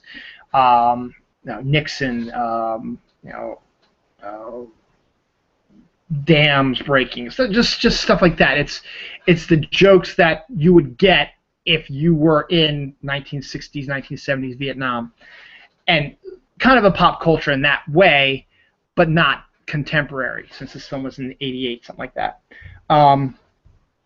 But absolutely brilliant. And then he starts running into trouble because he does not believe that the U.S. Army should be censoring the news. He believes that the soldiers should know what's really going on in the world, because a lot of stuff's happening that they don't know about. And the upper crust believe that they're doing the right thing because they don't want their soldiers to be thinking about other things. They want to be thinking about, let's win this war. They don't want to be worried about other stuff, so they have to approve the news. And so Adrian becomes this guy who starts butting heads with the sergeants and the majors and the corporals, and it doesn't work out too good. And so it's a great film. One of the best scenes in the film is Adrian's just gotten suspended off of the radio, and some of his friends have died, and he's learned some things about other people that he doesn't like. So he's not in a good place. He's not in a good mood right now. So Forrest Whitaker, who is a guy who he works with the radio station, is trying to get him to become the Adrian Cronauer that we all know and love, to get him back into a more joyful, fun way. And so he's trying to convince him, you got to do this. This isn't who it is. Screw what they're saying. Just ignore it. Just try to fight your way through it. And Robin is just fighting him at every chance. So they end up in a backup. There was an accident in the middle of Ho Chi Minh City or something like that. So they're in a traffic jam, and they're not moving anytime soon. And Forrest Whitaker notices that they are behind a army truck filled with soldiers heading out to the battlefield, or going, like, new guys who just came in heading out to the battlefield. So Forrest looks at Robin, who's not really paying much attention. He's like, I know how to get him. I know how to get him. So Forrest stands up, says, gentlemen, to the guys in the truck in front of me, do you know who I have in this car? And Robin's like, please don't do this. Please don't do this. He says, this is Adrian Cronauer, the guy here on the radio. So these guys have been in country for a while, so they know who he is. So they start asking questions. Can you do your shtick? Good morning, Vietnam. And Robin's like, no, you don't want to hear that. You really want to do radio stuff? And they're like, oh yeah. And they start asking more questions. And all of a sudden, Robin just gets up and he starts doing his thing. He's like doing his shows, like bam, bam, bam, bam, bam. He's asking all the questions, like, who are you? Where are you from? Oh, you're from Detroit. Oh, you must be one of those guys who's a tough guy. Blah blah blah blah. Bang, bang, bang, zoom, boom. Stuff like that. So he just starts spiraling, and it's just the utter joy you see in his face once he gets past that severe depression that he was in because of what's been going on. The fact that this is all that matters is these soldiers who are going into battle for us. They need to be the ones who are cheered up. The hell with the military upper echelon crews and generals, stuff like that. These are the guys we need to focus on. We need to get them home. We need to get them, happy and cheerful. And he does his shtick, and it cheers them up and makes them feel good. And they were all, they're nervous. You're going into frickin' battle. I mean, you could die, And it's just an amazing scene because they feel happy. They feel funny. They're able to laugh. They feel relieved. They have a lot of fun. And Myrna, I saw your question, and then it disappeared. I'm going to comment on it in a second. And it's a great scene in the movie. And it is a movie filled with great scenes. The way they play baseball in Vietnam at the end of the film is hilarious. Robin's shtick in when he does his Good Morning Vietnam, there's a bunch of radio shticks that he does. The music is fantastic. The CD, which I own, is amazing. What they do is they take some of the best clips of Robin Williams' Adrian Cronauer and make it as if it's a radio show. So the first track is Good Morning Vietnam. He does a bunch of his jokes, and then they plays a song. And then might play another song, and then the fourth track is more Adrian Cronauer doing another joke, and then a couple more songs. But it's great 60s, late 60s music, fantastic. And it's a wonderful film. Highly recommend it. Now, those are my 7 favorites. That doesn't mean there's a lot of good ones. Myrna mentioned The Birdcage. This is another good one. He got to play the chance. He got to be kind of the straight man to Nathan Lane's comedy guy, so that was something different for him to do. That was kind of interesting. And what was the other one I had in my head? There was another one I had in my head. even his his minor roles, Adventures of Baron Munchausen, was great. 9 Months, he was great in that as well, and World According to Garp is a great movie with him in that as well. His TV show Mork, when he played Mork and Mindy, was fantastic as well. So he was a great talent. He will be missed. So what do we got? I've been on the air for an hour and 35 minutes. I've got about another 10 minutes. Another 10 minutes good for you guys to get this stuff out of my head. I guess I'll have to do another one of these shows. Maybe. Okay. Sorry, I wanted to edit. All right, Mara. Sorry, I wanted to edit it. Wanted to say which movie you felt had the most of Robin Williams in it, his personality. I think, to be honest, Myrna, his personality is probably the most in Aladdin, probably, which I know is maybe kind of a little bit of a cop-out, but you got to look at it as that Robin Williams, if you ever see him on stage as a stand-up, he's a manic. I mean, he's running, he roams the stage, he's walking around, he does his tat jokes, bam, bam, bam, bam, bam, bam, bam, on top of each other. He has an incredible amount of energy, and the genie was the very same way. It's just one of these guys, rat tat tat tat tat, boom boom boom boom boom, joke joke joke joke, sling bing bang bong, bing bang dang dang, keep moving, blah blah blah. But Robin also had these moments where he was solemn, maybe a little depressed, a normal guy, because his shtick on stage, whenever he did talk shows, stuff like that, everyone expected him to be the crazy, wild, crazy guy. But I think if you think about it, when he's not on camera, he probably was more of a more normal, quiet guy. And they throw that into Aladdin as well. Aladdin with his rat-tat-tat-tat-tat, but then there's those moments where you can see the pain in his face, the genie's face, knowing full well that he's going to have to go back into the lamp and be alone again for another 1,000 years. And it's sad and it's heartbreaking, and it's a sequence where it gets you. It's unexpected because he's been so rat-tat funny up to that point. So I think to answer your question, I think Aladdin is probably the best one for that. Good Morning Vietnam is another really good one because once again he's got the rat-a-tat-tat comedy, but then he's got those moments of drama. Dead Poets Society, he may have had a little bit of the rat-a-tat comedy, but it's really not there. He's playing it more straight, and maybe that role is the one that is Robin Williams the most, possibly, because the rat-a-tat-tat comedian is the one we see on film, on stage, but the more quiet Robin might be more akin to Dead Poets Society, possibly. And maybe you've missed out for the most part, too, because he's got, once again, got a not a rat-a-tat-tat joke thing, but enough little side jokes and remarks and a thing like that. So I hope that answered your question. And I finally remember what I said. There's one movie that I truly think could have been an absolutely brilliant Robin Williams film. Barry Levinson directed it again, but it needed a lot of work. And it's one of these films that you should, I mean, we can't do it now because Robin's gone, but it's one of those films that I wish it had a better script, and it was Toys. I don't know if you've ever heard of Toys or seen Toys before. It's basically Robin plays basically Willy Wonka, but instead of in a candy shop, is in a toy making factory.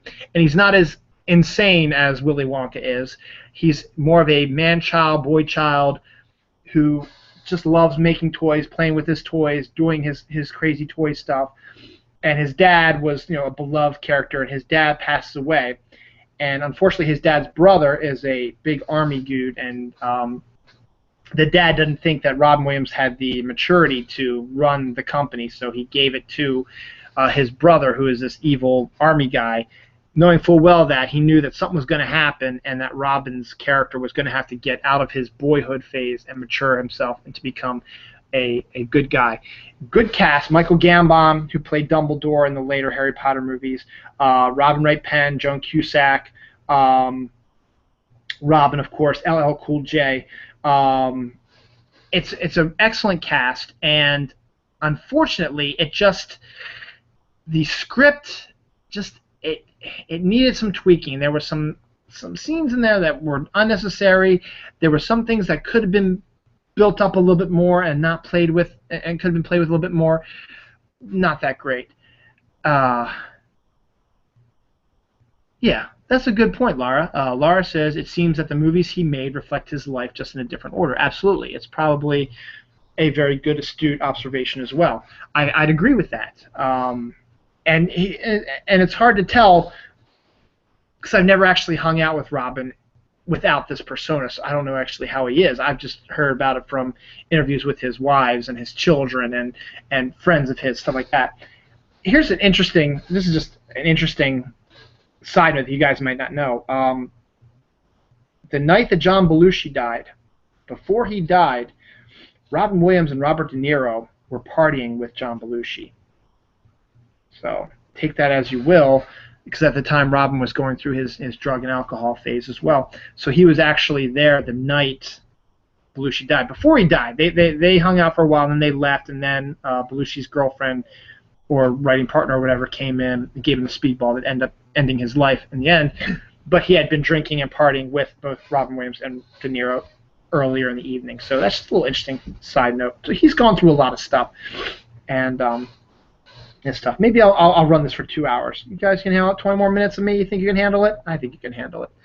Because I got a little stuff I'm just going to hit there now. So a good conversation about Robin Williams. Good point, Laura. Good question, Myrna. He is a gem, and he will be missed. And check out some of those films that I saw. As I said, Toys could have been so much better. It has a framework. It has some good stuff in it, but there's just some stuff that you need to excise out, and you gotta build up on some other things as well.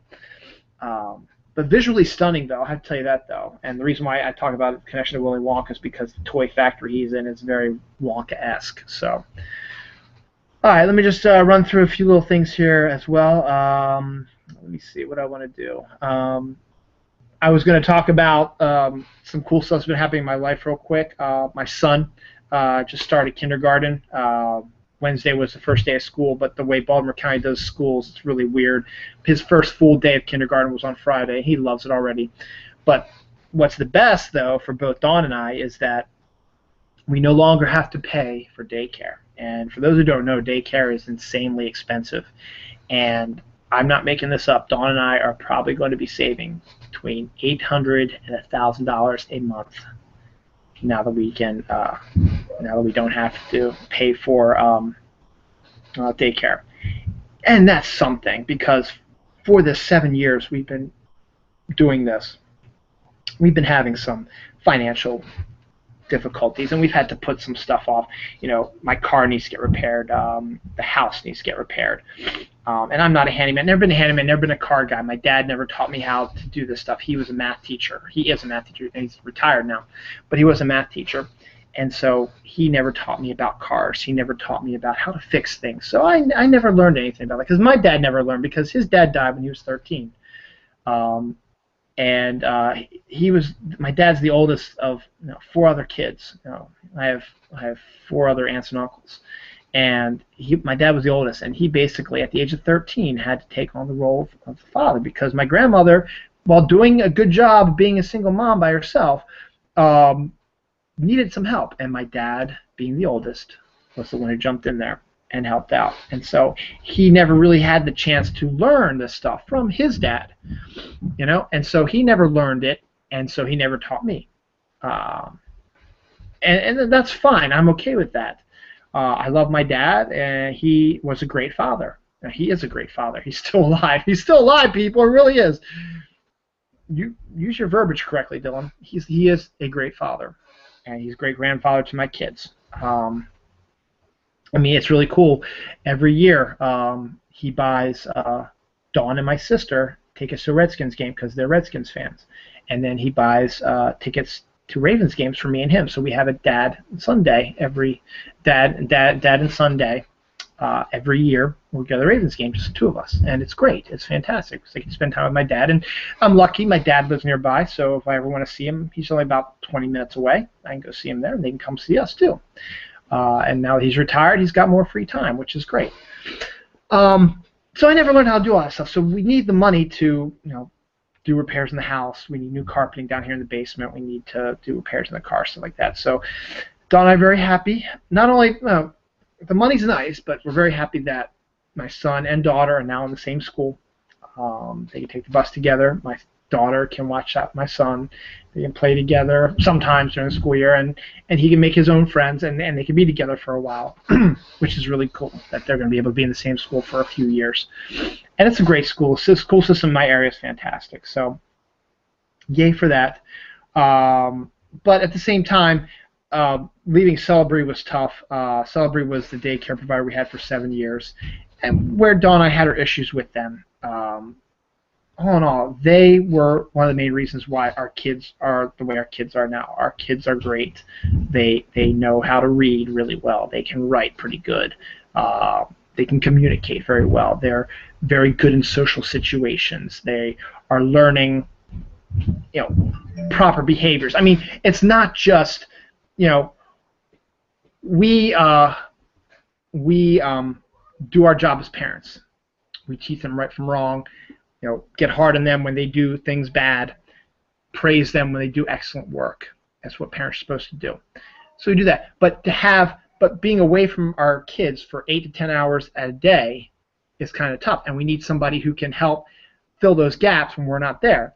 And Celebree was one of those places. And so far, my daughter is in 2nd grade now. She's been at elementary school for 3 years now, and she's been blossoming. My son has been blossoming this final year at daycare, and hopefully he'll continue to blossom in kindergarten. He still has some issues with writing and stuff like that, but you know what? That's okay. He can talk fine.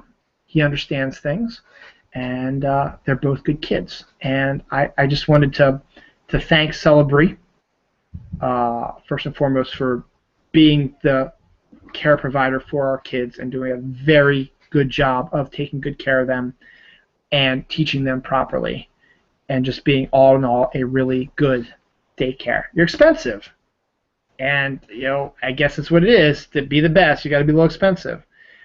But you were convenient. You were 5 minutes from Dawn's work, so if something happened to one of the kids, Dawn would be there in 5 minutes. Literally, it was literally 5 minutes. Here's Celebree. Here's McCormick. Zip, zip, zip, zip. 5 minutes. Depending on the traffic, might be 7 minutes. So I just want to thank Celebree in general for everything they've done. This was a blog I wanted to write. As I said earlier, I'm having trouble getting into Blogger now because my computer's at work doesn't connect to it anymore, and I just don't have the time to sit down and write. So I just want to thank Celebree. And I admit I did get a little misty-eyed when I dropped Noah off last time on Thursday there. So they're good people.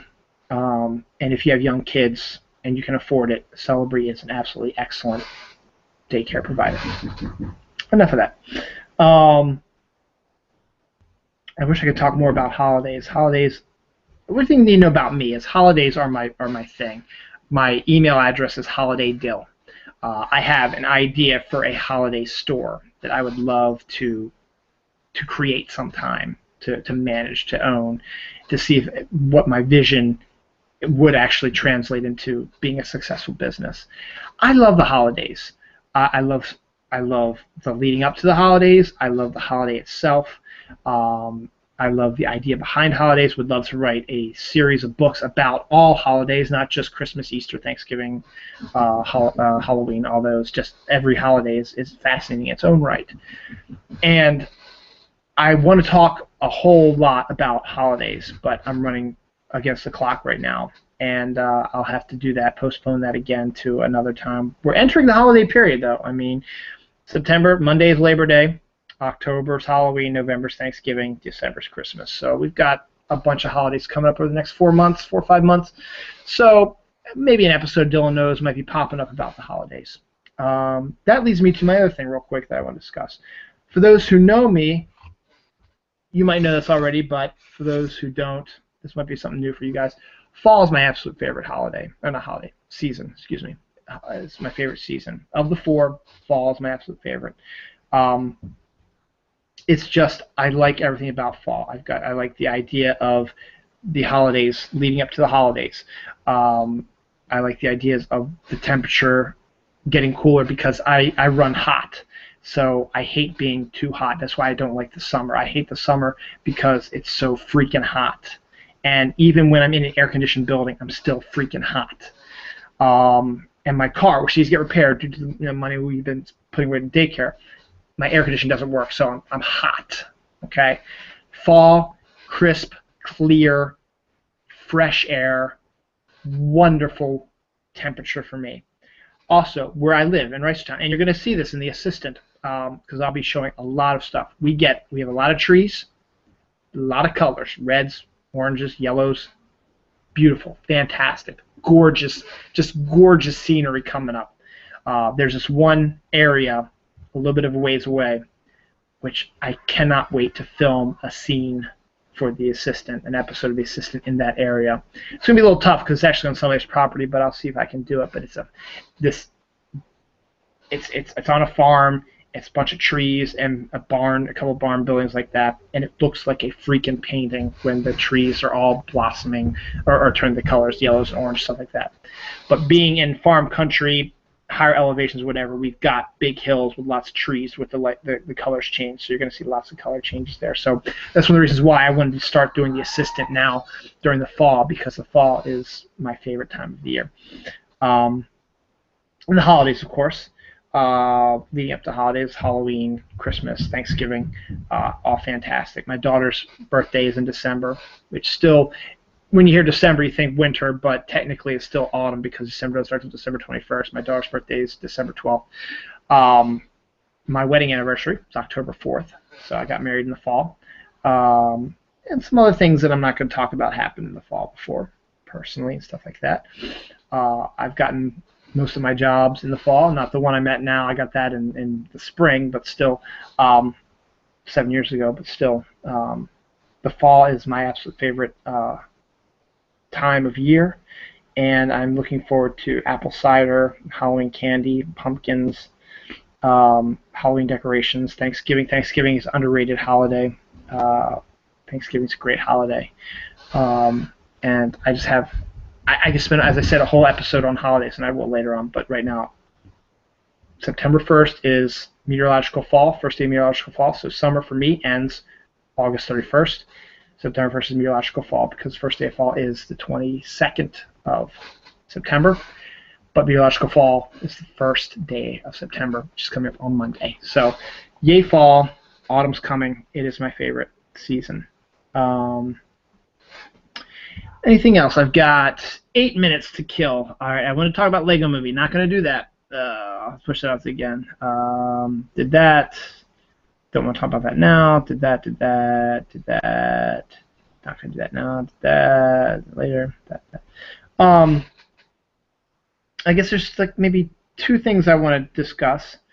I've talked about Hayao Miyazaki before. He is what they call Japan's Walt Disney. He is a director who directs animated films, and he still uses hand-drawn animation for his films. He's retired now, so he's no longer making films. He just retired now, but he has made such classics as My Neighbor Totoro, Kiki's Delivery Service, Porco Rosso, Princess Mononoke. Jeez, what are some of the other ones? That's just a wide variety. Ponyo is another one. There's just a wide basis for what he does, and his films are absolutely fantastic. If you've never seen a Hayao Miyazaki film, you need to go rent one of those other films that I talked about. They are excellent. Artwork is gorgeous. Storyline is fantastic. And it's a shame that he's retired, but he is in his 80s. You can only do it for so long.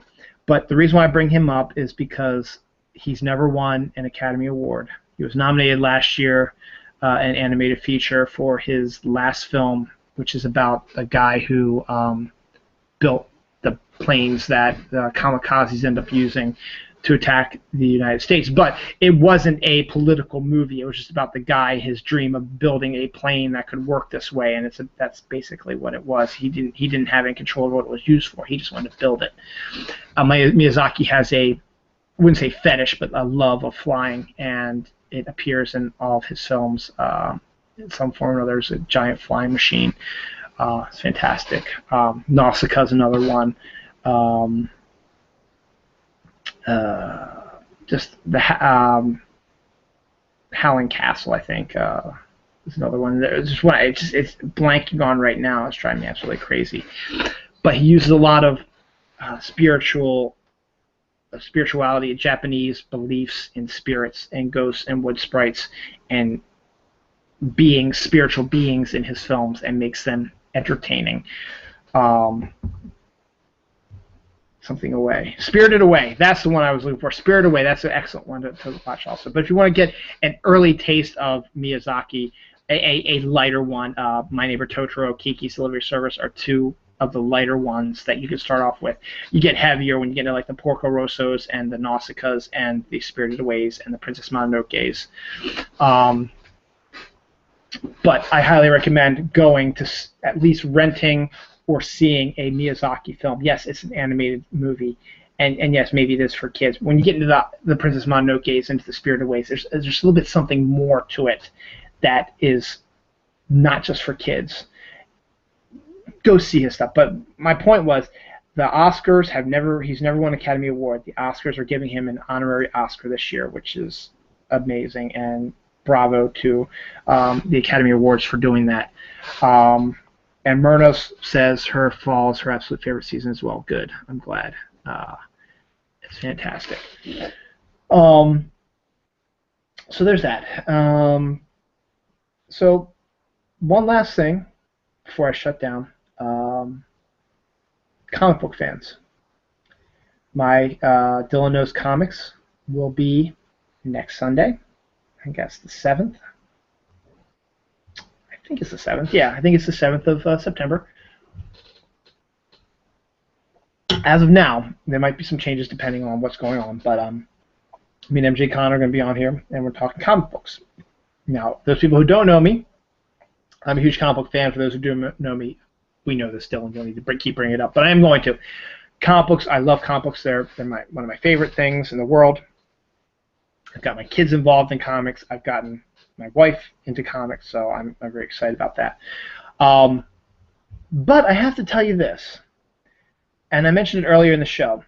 This upcoming weekend, not this weekend, next weekend, the 5th, 6th, and 7th, I should say. So Friday, Saturday, and Sunday. Next Friday, Saturday, and Sunday is the Baltimore Comic-Con. Since I live in the suburbs of Baltimore, this is fantastic. It's 30 minutes away from me. It takes longer because I probably going to do is I'm going to probably take the light rail down, which is our train, which comes from Hunt Valley down to Baltimore. But it makes a lot of stops. It takes about 45 minutes to do that. But it's better than trying to find a parking spot and paying for parking in downtown and then trying to get out into the busy city. Whereas I can park in Hunt Valley, which is free parking, and it's plenty of parking, and it's free. And it just costs like $3 to go on the light rail, and boom, you're down, and it drops you right off the convention center. So, if you like comic books, and only if you like comic books, come down to the Baltimore Comic-Con if you can. It is on a lot of comic creators' top cons of the year's lists.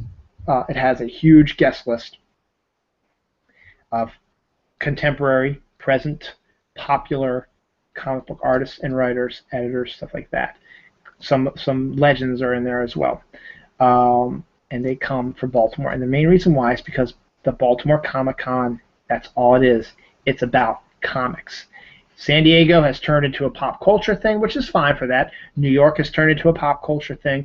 Wizard Worlds have turned into pop culture things. And that's fine. That's good. But if you want an old-fashioned comic book convention, which just basically focuses on comic books, Baltimore Comic-Con is one you want to go to. It's at the Baltimore Convention Center, right in the heart of the Inner Harbor, so it's not that far from the Inner Harbor. So if you want to hang out at the con for a little bit, then go down, check out Harbor Place, the Oriole Stadium, Raven Stadium, the Jet Museum, whatever down there. You're all within walking distance. You don't need to go anywhere. Get lots of creators, and they love it. You walk in, and there's the vendors, And then it's a huge artist alley where all the artists and writers sit, and you can talk to them. They can draw sketches for you, and they do little, they do little, meetings and stuff like that, so you can find out what's coming up in the comic world. And you can still wear costumes. They have a costume contest, and there's some pop culture stuff there, but 99% of the stuff at Comic Con is about comics, and it's great. It's great. I mean, you don't have to spend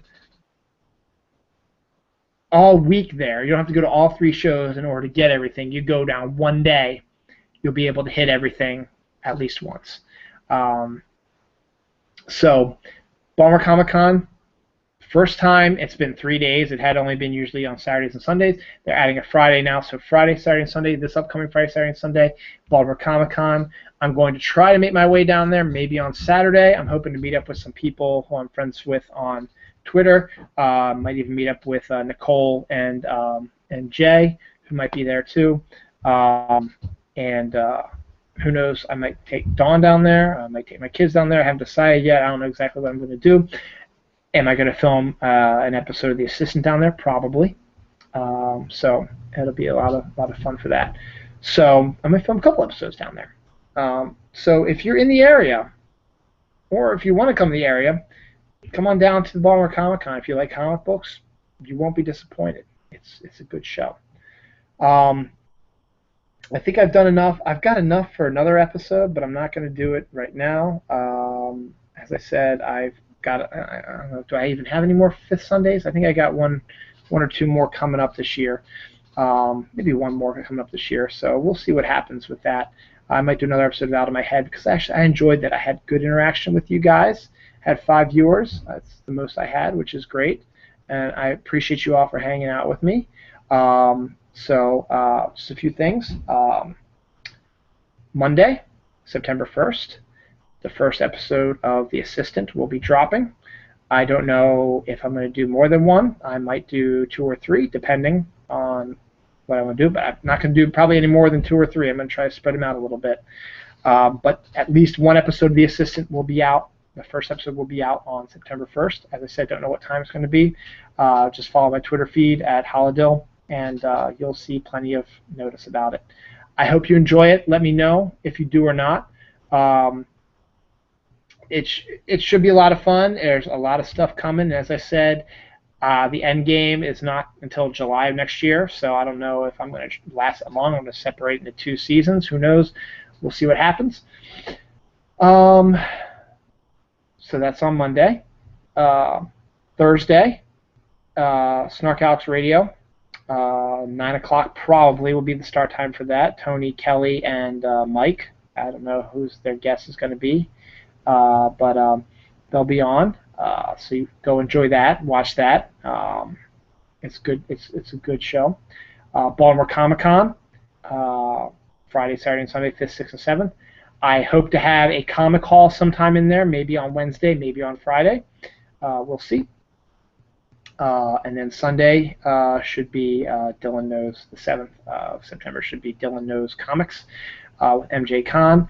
I'm working on trying to get Jessica from Comicosity Hangout and the Moms Read Comics to be on the show. I don't know if she can do the 7th or it's going to be part of my Year of Knowledge. She's going to pop up later on in September.